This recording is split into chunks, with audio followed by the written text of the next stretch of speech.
di balik uap hangat dan aroma lavender yang mengambang lembut. Ada sepasang mata yang saling menangkap tanpa suara. Ia, wanita mapan dengan kehidupan serba tertata, tak pernah menyangka bahwa jemari muda itulah yang perlahan meluruhkan seluruh pertahanannya. Dan ketika tubuh bicara lebih jujur dari kata, hasrat yang selama ini tertidur pun bangkit.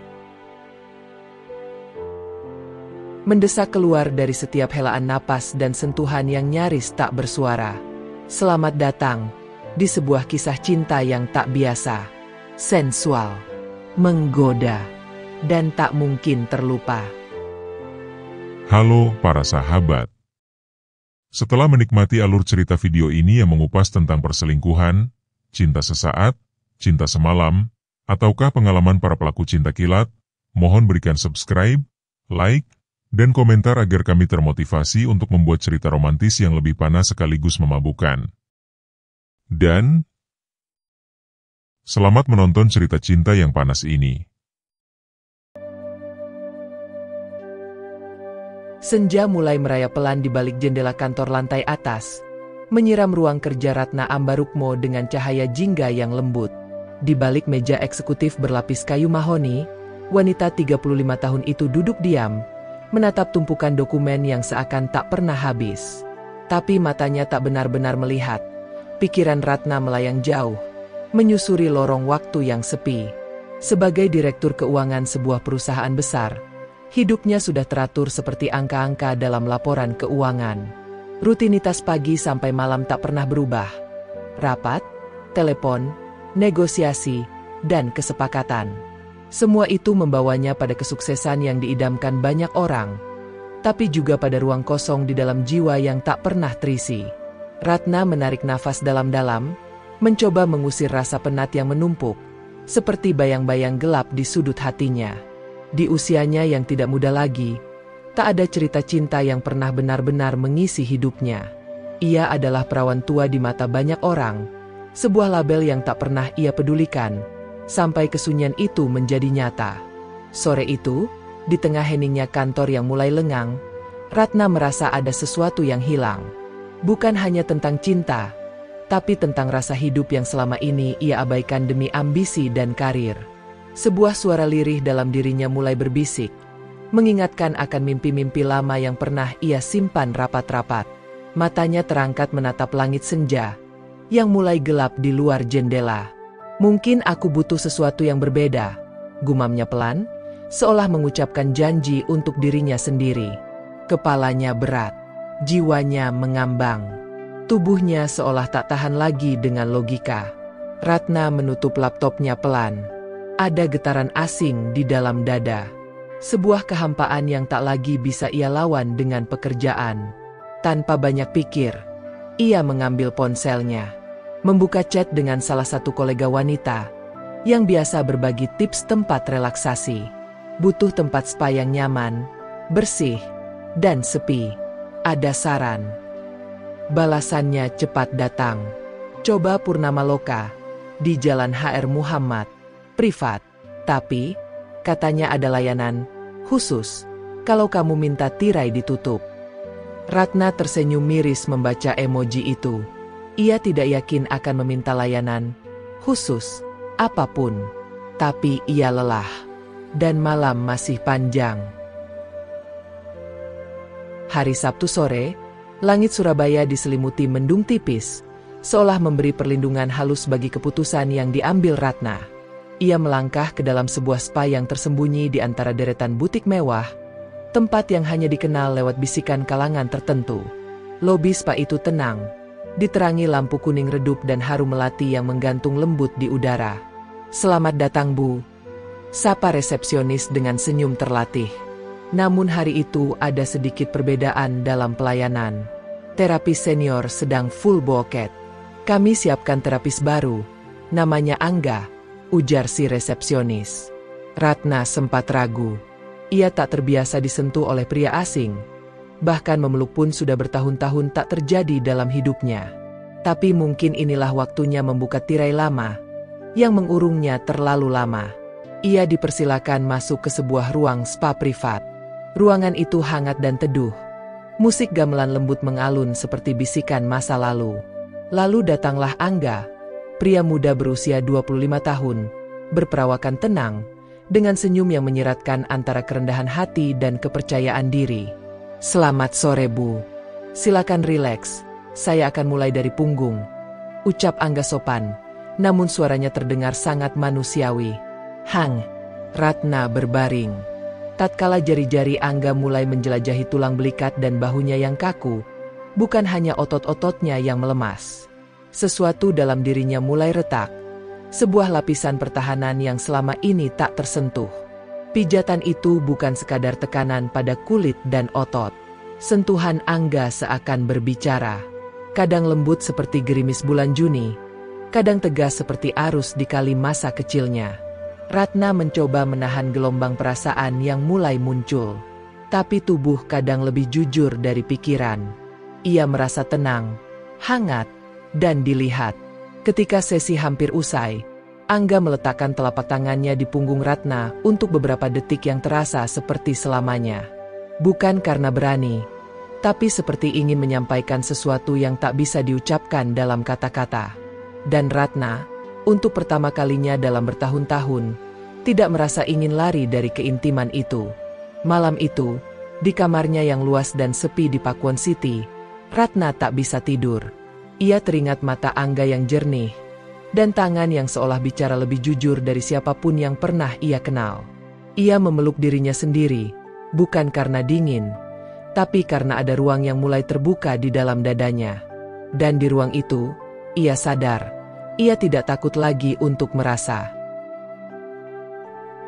Hari-hari berikutnya, rasa itu tak juga reda. Justru menguat seperti hujan yang tak hanya turun, tapi meresap. Ratna merasa tubuhnya membawa memori yang tak pernah dimilikinya. Sebuah kedekatan tak terjelaskan yang menempel dalam pori-pori. Ia mencoba menyibukkan diri. Meeting dengan jajaran komisaris, presentasi di hadapan board internasional, deretan angka yang selama ini menjadi teman setianya, kini semuanya terasa datar. Seolah tubuhnya berjalan di dunia, tapi jiwanya masih tertinggal di ruang spa itu, di bawah cahaya temaram dan jari-jari yang berbicara tanpa suara. Hari Sabtu kembali datang. Ratna tak bisa menahan dirinya untuk memesan sesi kedua. Ia berharap tak terlalu terlihat menantikan pertemuan itu. Tapi siapa bisa menyembunyikan sesuatu dari dirinya sendiri? Ketika pintu kamar spa dibuka, Angga sudah ada di sana. Wajahnya tampak tenang seperti sebelumnya. Namun mata itu seperti mengundang Ratna masuk, bukan hanya ke ruangan, tapi ke sesuatu yang lebih dalam. Sesi dimulai dengan hening. Tak ada percakapan, hanya tarikan napas Ratna, dan iringan gamelan yang nyaris tak terdengar. Tapi kali ini, sentuhan Angga terasa berbeda. Bukan karena lebih berani, tapi karena lebih akrab. Seperti tubuh mereka mengenal ritmenya sendiri. Ketika telapak tangan Angga menyentuh pergelangan kaki Ratna, naik perlahan menuju betis dan paha, Ratna tidak menegangkan diri.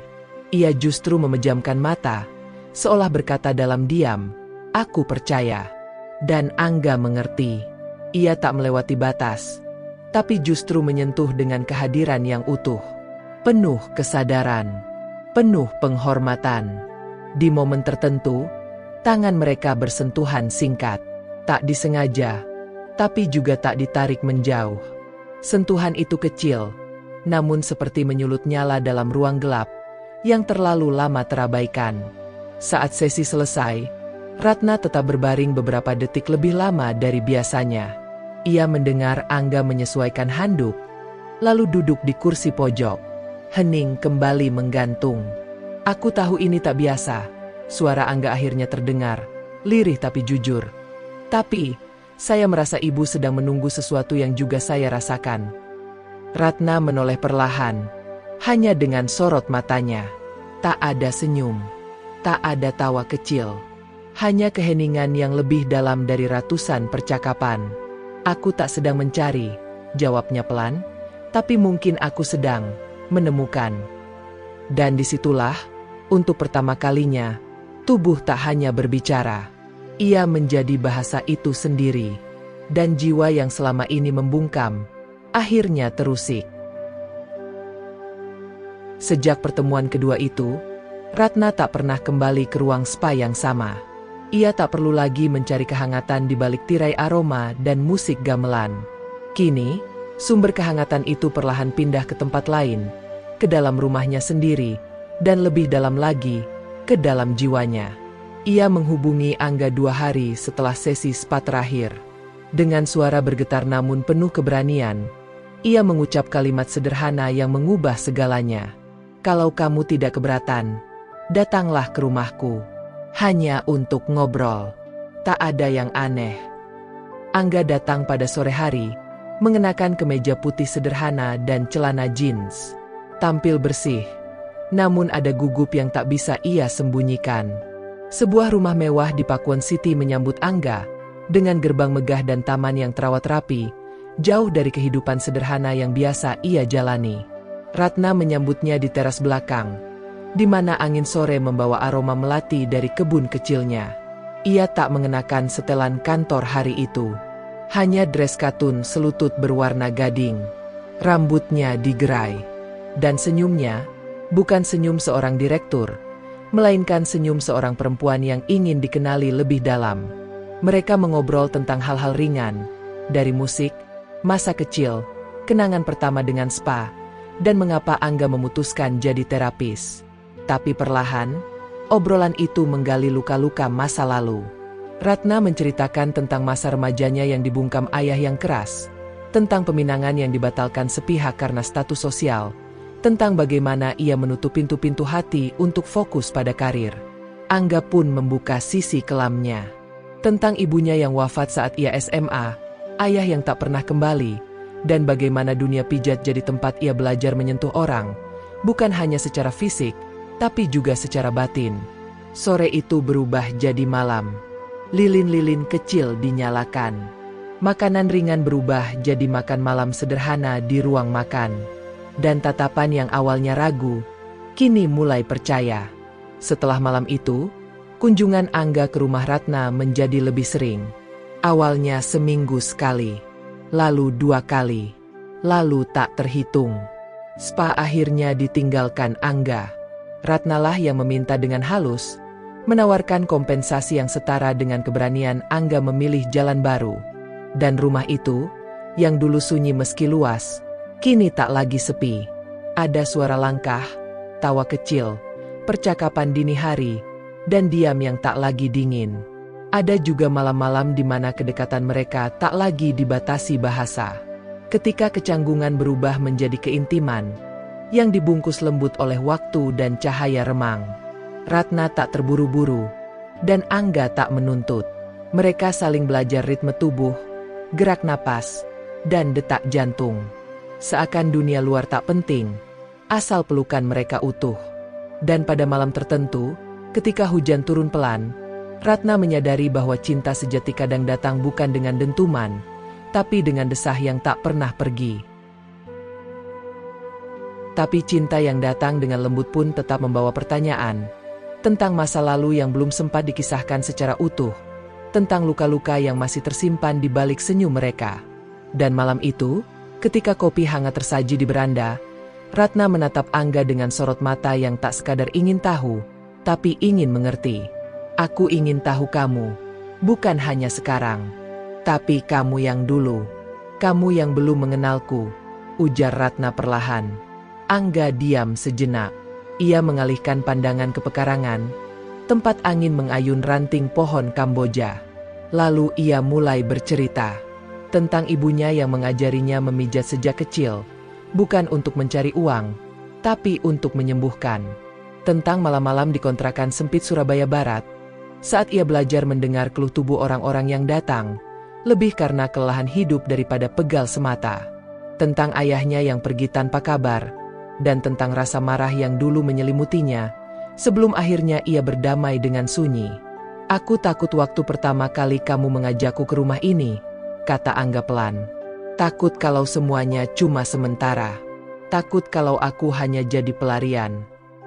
Ratna menggenggam jemarinya, hangat dan tegas. Kamu bukan pelarianku, Angga. Kamu justru tujuan yang tak pernah kuperkirakan datang. Kemudian giliran Ratna membuka lembaran hidupnya. Tentang cinta pertamanya yang gagal karena perbedaan kelas sosial. Tentang keperawanannya yang ia pertahankan bukan karena konservatif, tapi karena tidak pernah benar-benar menemukan seseorang yang membuatnya merasa pulang. Tentang bagaimana ia berulang kali mempertanyakan, apakah ia layak dicintai, atau hanya layak dihormati. Angga menatapnya lama. Kamu terlalu banyak menjaga orang lain, sampai lupa menjaga hatimu sendiri. Dan kalimat itu menampar lembut, namun dalam. Malam itu mereka berbagi kisah yang tak tertuliskan. Air mata tak perlu ditahan. Pelukan tidak perlu disamarkan. Di tengah angin dini hari dan senyap Pakuan City yang memeluk rumah mewah itu, dua hati belajar saling menerima, dengan luka, masa lalu, dan kemungkinan yang belum pasti. Tapi satu hal pasti, tak ada lagi keraguan bahwa apa yang tumbuh di antara mereka bukanlah nafsu sesaat, melainkan ketulusan yang berakar dari keberanian membuka luka dan saling menyembuhkan. Dan sejak malam itu, hubungan mereka bukan lagi soal tubuh, atau sentuhan, atau ciuman yang membara, melainkan tentang dua jiwa yang akhirnya tahu bahwa cinta bukan soal siapa yang lebih dulu, tapi siapa yang mau bertahan di akhir cerita. Ratna membuka matanya pagi itu dengan perasaan berbeda. Tidak lagi rasa kosong atau was-was seperti pagi-pagi sebelumnya. Ada damai yang tinggal di dalam dada, seperti embun yang enggan pergi dari daun jendela kamarnya. Dan ketika ia turun ke dapur, menemukan Angga sedang menyusun buah di mangkuk rotan, dunia serasa lebih pelan dan bisa dinikmati seteguk demi seteguk. Angga tersenyum padanya, lalu berkata ringan, "Hari ini, aku ingin mengajakmu keliling kota." "Keliling kota?" Ratna mengangkat alis, sedikit geli. "Aku sudah separuh hidupku di Surabaya.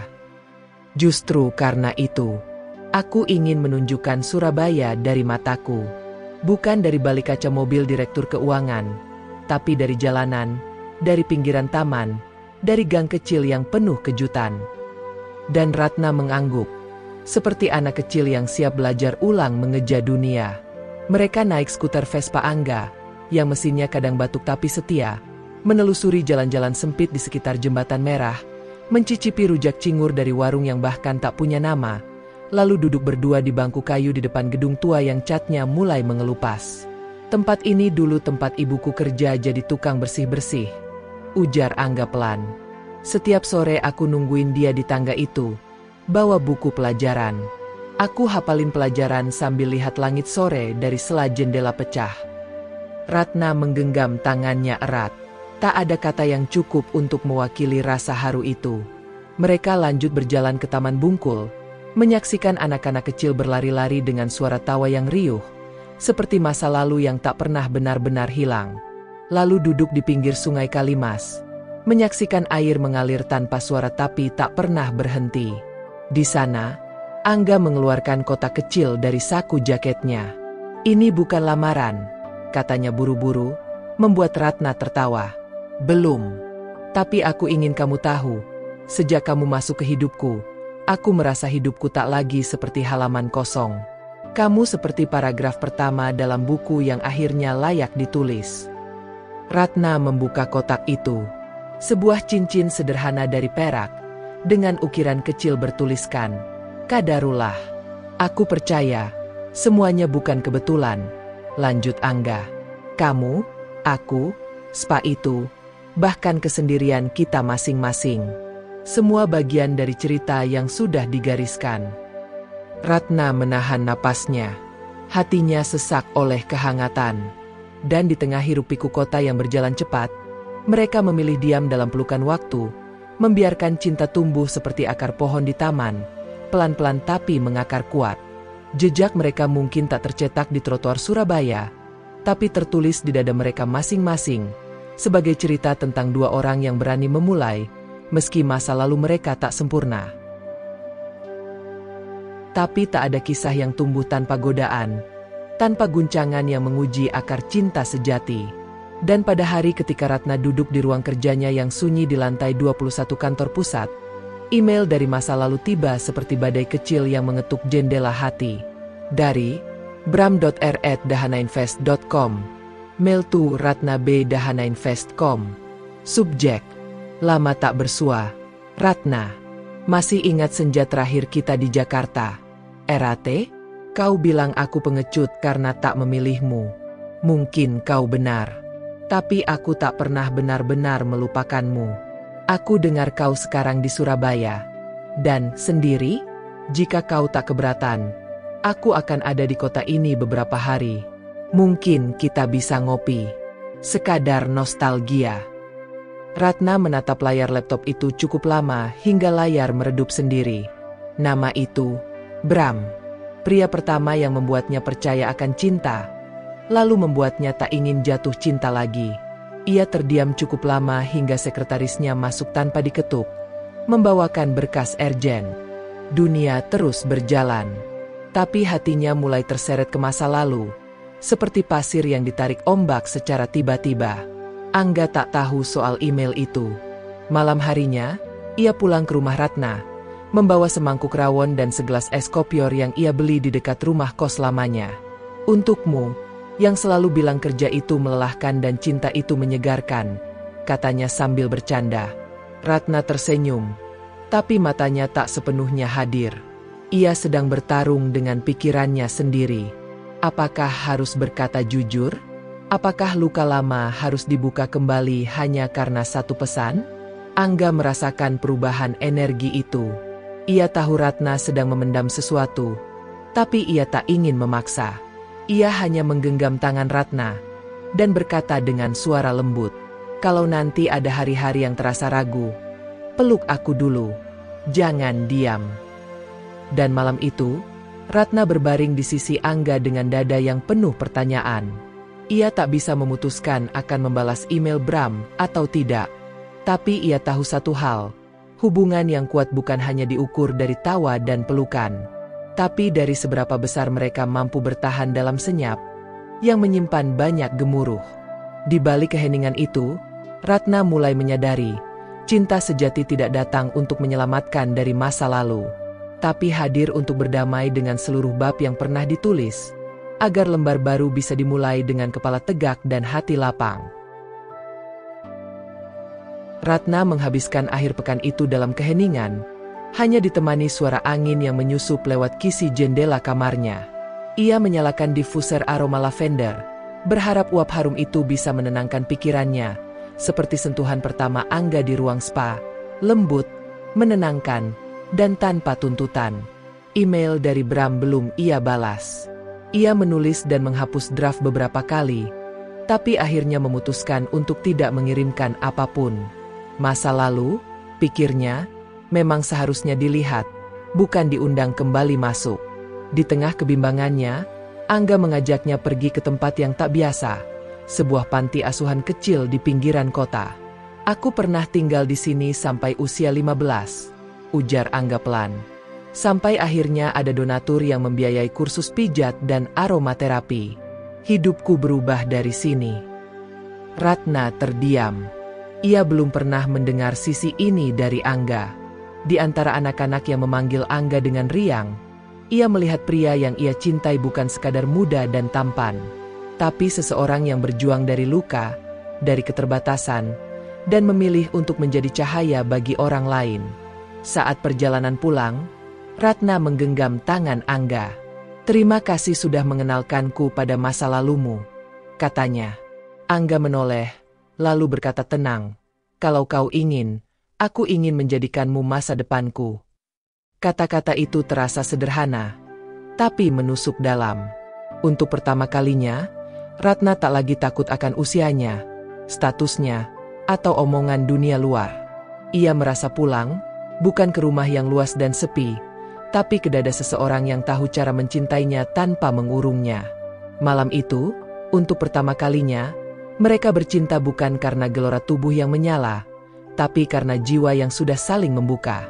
Di balik selimut putih dan cahaya remang kamar, mereka menyatu seperti dua aliran sungai, yang akhirnya menemukan muara yang sama, tenang, hangat, dan tak ingin berakhir. Dan di sela napas yang teratur dan jari yang saling mengikat, Ratna berkata lirih. Aku siap jika kamu ingin tinggal selamanya. Angga tak menjawab dengan kata-kata. Tapi pelukannya menjelaskan segalanya. Tentang seorang pria muda yang telah jatuh hati. Dan seorang wanita dewasa yang akhirnya percaya bahwa cinta sejati bukan soal usia. Tapi tentang keberanian untuk pulang dan tinggal. Fajar mengalir pelan ke dalam kamar. Menembus celah tirai putih dan menyinari siluet tubuh mereka yang masih bersandar dalam keheningan pasca pelukan panjang semalam. Ratna terbangun dalam pelukan Angga. Untuk pertama kalinya, ia tak merasa sendiri saat matahari muncul. Tak ada lagi kopi yang ia teguk sendirian atau pagi, yang ia lalui dengan catatan-catatan rapat dalam kepala.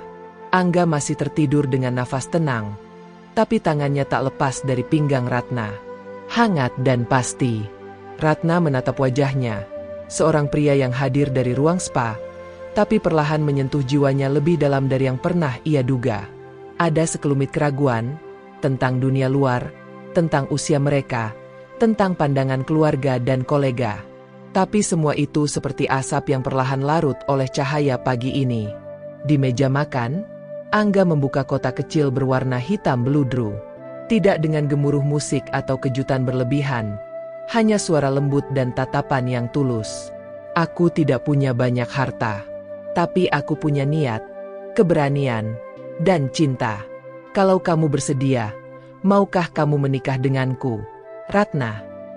Pertanyaan itu datang seperti embun. Lembut, jujur, dan tak bisa ditolak. Ratna mengangguk. Bukan karena terburu-buru, bukan karena tekanan usia, bukan karena kesepian. Tapi karena ia telah melihat Angga dalam terang dan gelap, dan ia tahu, pria ini adalah rumah yang selama ini ia cari. Pernikahan mereka sederhana. Hanya dihadiri orang-orang terdekat. Gaun Ratna berwarna putih gading, rambutnya digelung setengah, dan wajahnya bersinar, bukan karena makeup, tapi karena ketenangan yang terpancar dari dalam. Di pelataran rumah mewahnya di Pakuwon City, di antara lilin-lilin kaca dan bunga melati, mereka mengucapkan janji. Aku tidak bisa menjanjikan hidup tanpa ujian, ujar Angga. Tapi aku bisa berjanji, setiap malam kamu akan tahu, kamu dicintai. Ratna menahan air mata. Aku sudah hidup cukup lama untuk tahu bahwa cinta sejati itu langka. Dan ketika ia datang dengan caranya sendiri, satu-satunya yang bisa kita lakukan adalah menerima. Doa mengalun pelan, dan saat mereka saling menatap setelah ijab kabul, seluruh ruang terasa hening dan hangat. Seolah dunia memberi restu. Malam pertama mereka setelah sah sebagai pasangan suami istri, bukan sekadar pengulangan gairah, tapi perayaan atas kedewasaan cinta. Sentuhan demi sentuhan tidak lagi hanya bicara tentang tubuh, tapi juga tentang penyembuhan luka lama. Tentang dua jiwa yang bersujud dalam pelukan, saling berdoa dalam bisik, dan saling berserah pada takdir yang telah mereka pilih.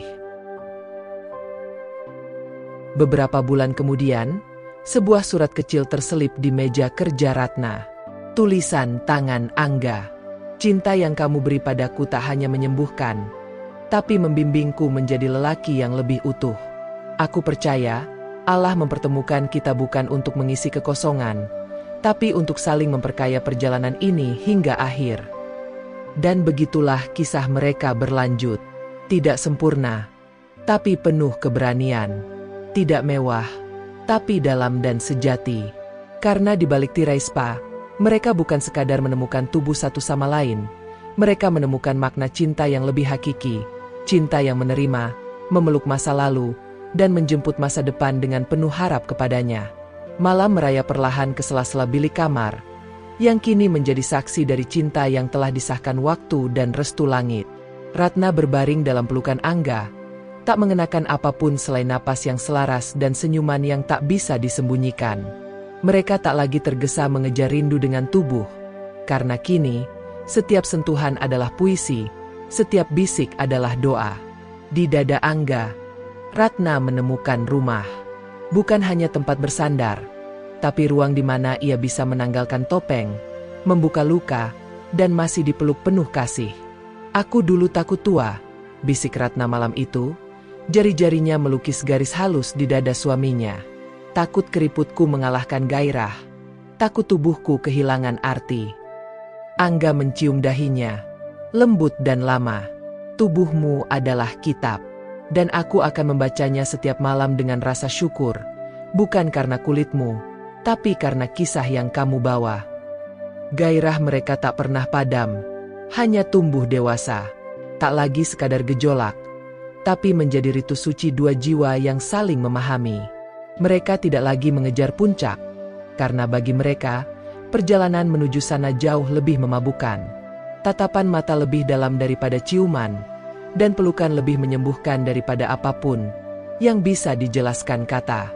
Mereka mencintai bukan karena tidak memiliki pilihan, tapi karena saling memilih, lagi dan lagi, setiap hari. Dan di atas ranjang putih yang harum melati, dengan jendela terbuka ke langit malam Surabaya, tubuh mereka menyatu dalam gerakan yang tenang tapi penuh makna. Seperti dua aliran sungai yang akhirnya bertemu, di muara yang ditakdirkan. Malam itu, cinta tak hanya dirayakan dengan desah, tapi juga dengan diam. Dan di balik diam itu, pembaca bisa belajar bahwa cinta sejati tak mengenal batas usia, tak gentar oleh masa lalu, dan tak pernah salah alamat. Ia hanya menunggu waktu yang tepat, jiwa yang siap, dan keberanian untuk membuka pintu yang selama ini terkunci oleh prasangka.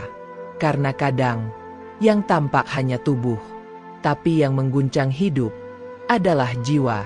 Tamat.